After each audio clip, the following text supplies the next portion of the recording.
আজকে রেজাল্ট বেরিয়েছে, কেমন হয়েছে রেজাল্ট? আমি রাজ্যে প্রথম স্থান অধিকার করেছি। কত নম্বর জানা গেছে? হ্যাঁ, 696 আউট অফ 700। সাবজেক্ট ওয়াইজ তো এখনো জানা যায়। সাবজেক্ট ওয়াইজ জানা যায়নি, স্কুলে গেলে জানা যায়। কেমন লাগছে? হ্যাঁ, খুবই অপ্রত্যাশিত ছিল। ভালো রেজাল্ট হয়েছে ভেবেছিলাম, কিন্তু রাজ্যে প্রথম স্থান অধিকার করবো এটা খুবই অপ্রত্যাশিত। কতটা আশা করেছিলে? 1 থেকে 10-এর মধ্যে হয়তো থাকবো এটা ভেবেছিলাম, শিওর ছিলাম না, কিন্তু মানে খুবই অপ্রত্যাশিত একটা।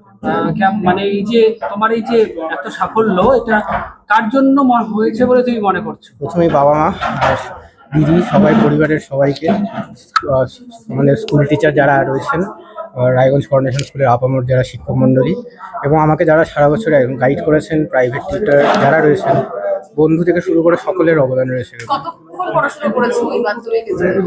প্রথম কোনো বাধা ধরা শিডিউলে ফলো করতাম না, তবে যতটুকু ইচ্ছে হতো প্রতিদিন ততটুকু করতাম। এবং ভবিষ্যতে কি লক্ষ্য?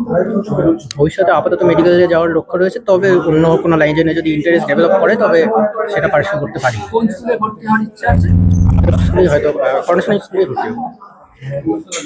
পড়াশোনার পাশাপাশি আর কি করতে ভালো লাগে? পড়াশোনা করতেই ভালো লাগে, এছাড়া কুইজিং এ আমার হচ্ছে বিশেষ একটা আকর্ষণ রয়েছে, সেটা পার্সু করেছি, মাধ্যমিকের বছরে করেছি।